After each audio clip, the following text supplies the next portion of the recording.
Berani. Dalam sekejap, beberapa pedang panjang diarahkan ke Song Yun.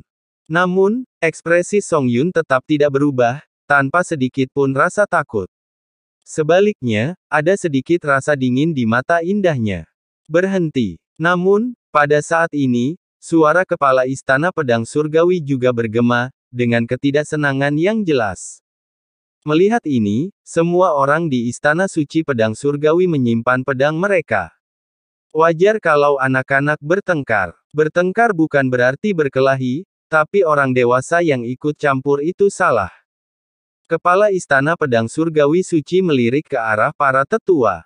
Semua orang di istana suci pedang surgawi tetap diam, tetapi mereka menundukkan kepala dan membungkuk untuk mengungkapkan rasa hormat mereka kepada kepala istana. Wang Qiang, Song Yun.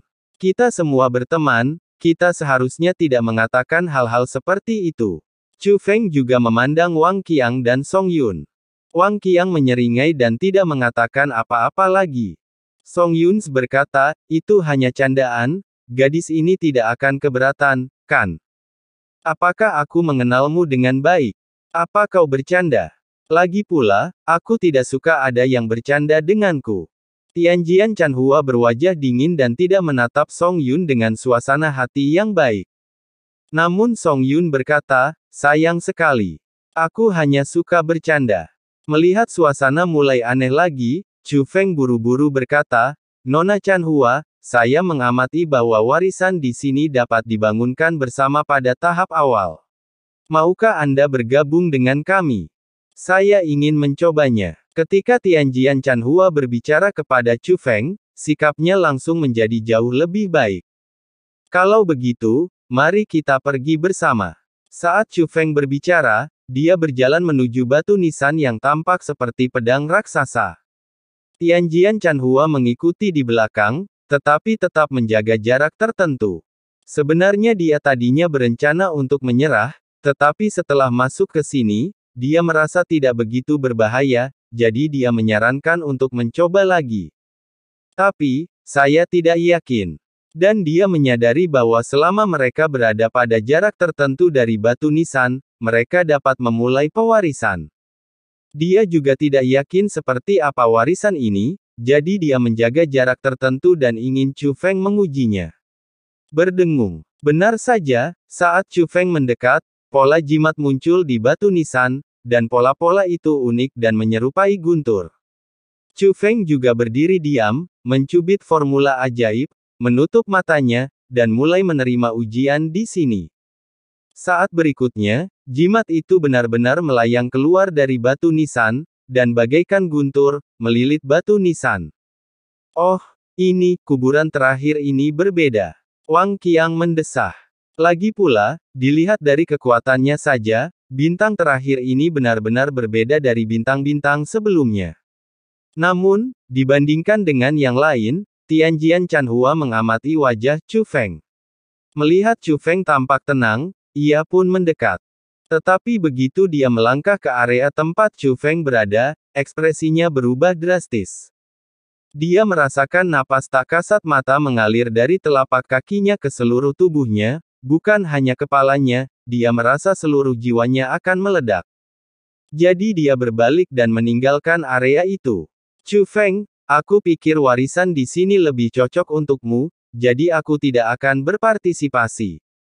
Setelah mengatakan itu, Tianjian Chanhua berjalan kembali ke kerumunan istana suci Tianjian. Chanhua, warisan ini terlihat sangat rumit, mengapa kau menyerahkannya? Tanya seorang tetua istana pedang surgawi saat melihat ini. Kepala istana pedang surgawi suci diam-diam menempelkan telapak tangannya pada nadi pedang surgawi Chanhua. Baru saat itulah dia menyadari bahwa aura Tianjian Chanhua sangat tidak stabil, dan seperti lautan yang mengamuk di tubuhnya. Mencari seseorang di Sidoarjo hari ini.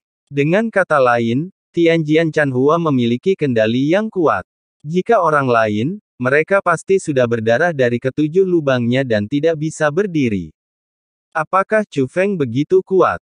Kepala istana dari Istana Suci Pedang Surgawi memandang Chu Feng lagi dan mendapati bahwa Chu Feng tampak baik-baik saja. Ia pun tak bisa menahan diri untuk mendesah. Bagaimanapun, Tianjian Chanhua merupakan jenius terkuat dalam garis keturunan Istana Suci Tianjian. Namun, dibandingkan dengan Chu Feng, perbedaannya bagaikan langit dan bumi. Kesenjangan ini membuatnya merasa ngeri. Monster macam apa pemuda itu? Apakah warisan di sini cocok untuknya? Tianjian Chanhua menjawab diam-diam, dengan nada agak tidak yakin. Yah, mungkin seperti bintang keenam, dia adalah penerus yang dipilih secara langsung, tetapi pilihannya di sini tidak diungkapkan secara langsung. Jawab Kepala Istana Suci Pedang Surgawi. Dia tidak bermaksud menghibur Tianjian Chanhua, tetapi setelah mendengar perkataan Tianjian Chanhua, dia pun merasa bahwa perkataan Tianjian Chanhua masuk akal. Lagi pula, mereka berdua adalah talenta-talenta top. Kalaupun ada selisih, selisihnya hanya tipis dan tidak akan sebesar itu. Namun jika Chu Feng adalah orang terpilih, maka siapapun yang mendekatinya akan dikecualikan, yang mana masuk akal. Apa kabar? Apakah kamu baik-baik saja? Tetapi pada saat ini, suara Song Yun terdengar, ditujukan pada Tianjian Chanhua. Senyumnya cukup provokatif, seolah-olah dia melihat keputusan Tianjian Chanhua untuk menyerah karena dia tidak tahan lagi. Tianjian Chanhua mengabaikannya, tetapi senyum Song Yun semakin lebar. Hal ini membuat Tianjian Chanhua semakin tidak senang, jadi dia diam-diam bertanya kepada kepala istana dari Istana Suci Tianjian. Kepala istana, mengapa kita harus bergaul dengan sampah sekte penjara? Karena mereka teman Chu Feng, mereka seharusnya memberinya sedikit muka. Tapi begitu mereka pergi dari sini, mereka tidak akan punya hubungan lagi dengan Chu Feng. Setelah kepala istana dari Istana Suci Pedang Surgawi mengatakan ini, suasana hati Pedang Surgawi Chanhua sedikit membaik. Dia mengerti apa yang dimaksud Tuan Bai. Bukan hanya Song Yun, tetapi juga Wang Qiang, selama mereka terpisah dari Chu Feng, dia bisa menghadapinya. Chu Feng berdiri di depan batu nisan, dan tak lama kemudian guntur muncul di sekelilingnya, menyambar batu nisan itu. Seolah-olah keduanya telah bergabung menjadi satu. Ledakan. Tiba-tiba, api muncul dari sekitar Chu Feng dan batu nisan. Api dan guntur saling terkait, mirip tetapi berbeda dari pemandangan di luar dunia makam ini. Batu nisan itu tampaknya telah berubah menjadi pedang raksasa sungguhan, yang memancarkan kekuatan yang tak tertandingi. Bahkan batu-batu kecil yang tersusun rapat di bawah kotak, yang mengandung kekuatan untuk meningkatkan darah, mulai memancarkan cahaya aneh. Dalam sekejap mata, alun-alun itu berubah menjadi tempat suci. Dan kata-kata juga muncul di batu nisan. Makam Guru Tao Lei Huo. Menabrak. Namun pada saat itu, suara beberapa rantai terdengar dari kabut di sekitarnya. Segera setelah itu, rantai tebal terbang keluar dari kabut, membentuk sangkar burung, menyegel dunia ini. Tak lama kemudian, pola-pola jimat merah muncul di rantai itu. Saat pola-pola jimat itu muncul, nisan Guru Tao Lei Huo dan seluruh alun-alun meredup. Rantai itu sangat kuat. Tidak hanya mengunci dunia ini, tetapi juga mengunci warisan Guru Tao Lei Huo. Menabrak. Pada saat ini, salah satu rantai putus, menciptakan jalan keluar di kandang rantai yang awalnya tertutup. Namun, sebelum siapapun dapat benar-benar mengamati situasi, sebuah suara serak dan muram terdengar dari kabut di pintu keluar. Suara itu milik seorang pria. Tidak semudah itu untuk menyelesaikan aliansi 7 bintang. Apakah Anda memenuhi syarat? Setelah suara itu terdengar, Chu Feng dan yang lainnya merasakan jantung mereka menegang. Bukan hanya itu saja suaranya, tetapi saat suara itu terdengar, semua orang merasakan aura yang sangat menindas turun dari langit.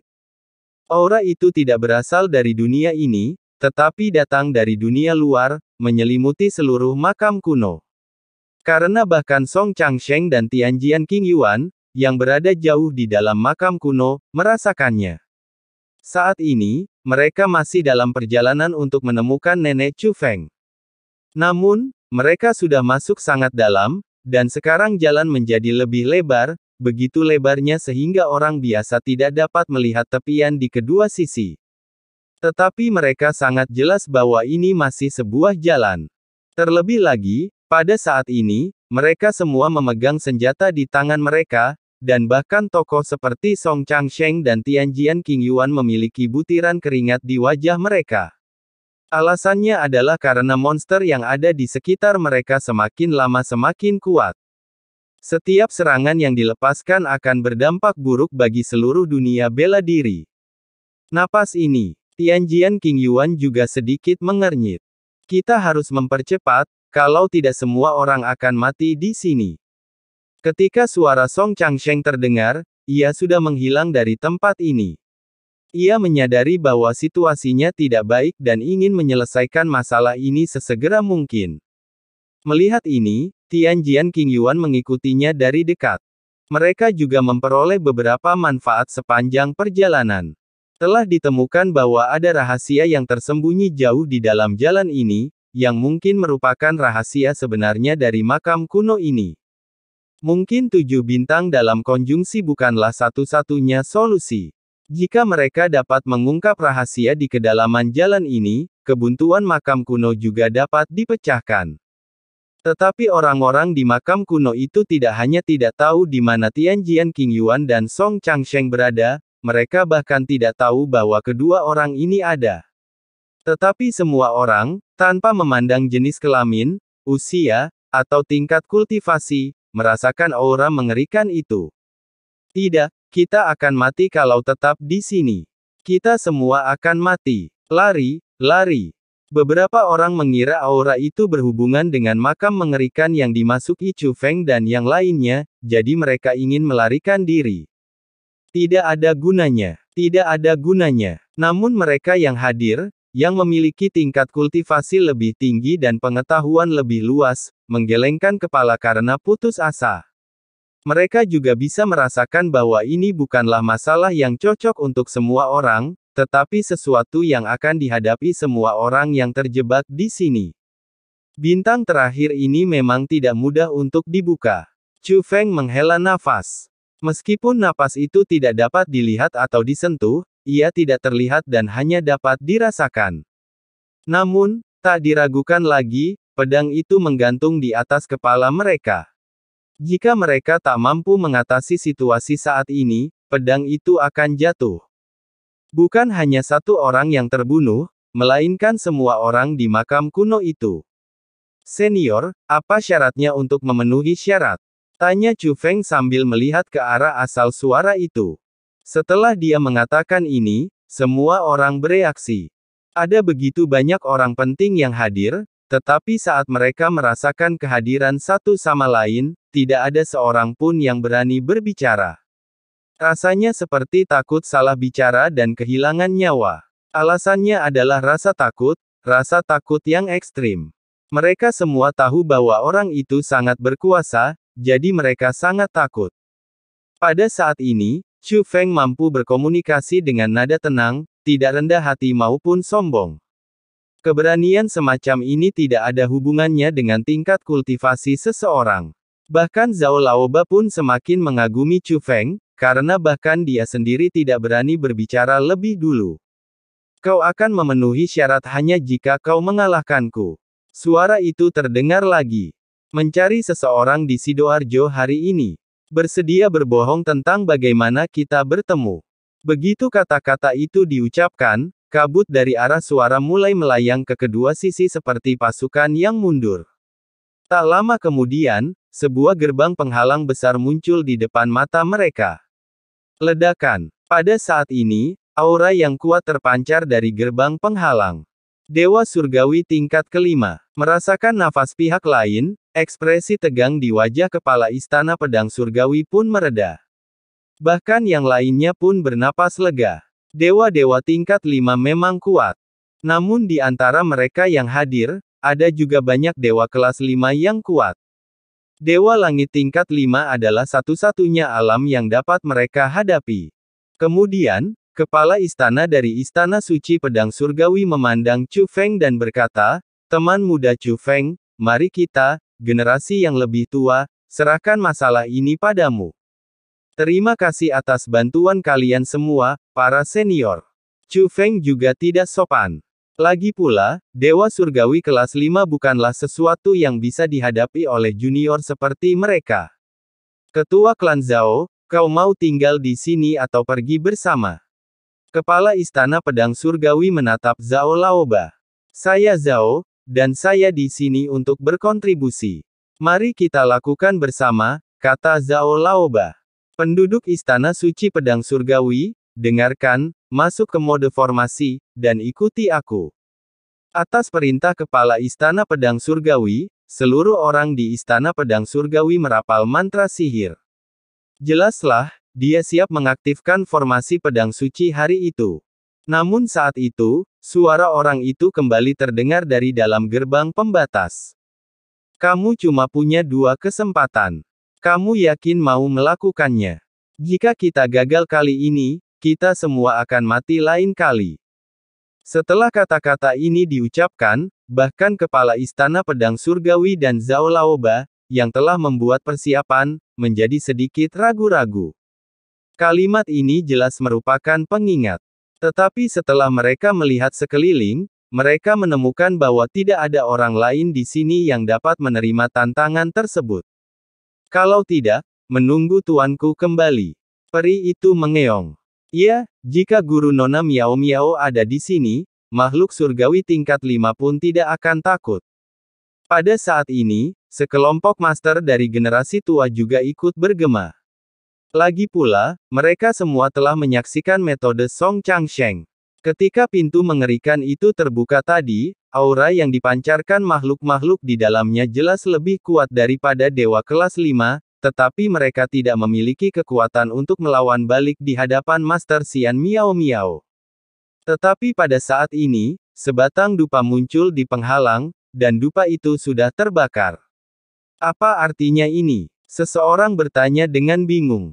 Apa maksudmu? Kau hanya tidak ingin kami menunggu. Waktunya telah tiba, dan kita semua harus kentut, kata Wang Qiang. Sebenarnya, tanpa perlu berkata apa-apa, orang-orang pun sudah mengerti arti dupa ini. Namun, kepala istana dari Istana Suci Pedang Surgawi menatap Zhao Laoba dengan tenang dan berkata, "Pemimpin klan Zhao, apakah kau masih berani melangkah maju?" "Kenapa tidak?" Setelah Zhao Laoba selesai berbicara, dia terus berjalan maju dan datang ke depan kerumunan. Melihat hal itu, kepala Istana Pedang Surgawi kembali memimpin semua orang ke dalam istana. Tak lama kemudian, Zhao Laoba memasuki gerbang penghalang, namun kepala istana dari Istana Suci Pedang Surgawi berhenti di depan gerbang. "Semua anak muda tinggallah," kata kepala Istana Pedang Surgawi. "Tuan Istana, formasi Suci Pedang Surgawi memiliki hubungan darah, dan kami dapat membantu," ujar Tianjian Chanhua dan yang lainnya. "Aku masih tidak tahu apa yang terjadi di sana. Jika terjadi kecelakaan, seseorang harus menjaga Istana Suci Pedang Surgawi. Ini perintah." Kepala Istana Pedang Surgawi mengungkapkan alasan sebenarnya mengapa ia meminta generasi muda untuk tetap tinggal. Karena ini adalah perintah, Tianjian Chanhua dan yang lainnya tentu saja tidak punya pilihan selain mematuhinya. Setelah itu, Kepala Istana Pedang Surgawi memimpin pasukan besar Istana Pedang Surgawi melewati gerbang penghalang. Namun, Master Istana Pedang Suci langsung ketakutan saat ia melewati gerbang penghalang hari itu. Wajah yang awalnya tampak percaya diri langsung memucat. Bukan hanya dia, tetapi hampir semua orang yang melewati gerbang penghalang ketakutan. Beberapa orang bahkan begitu ketakutan hingga mereka terjatuh dan berlutut di tanah.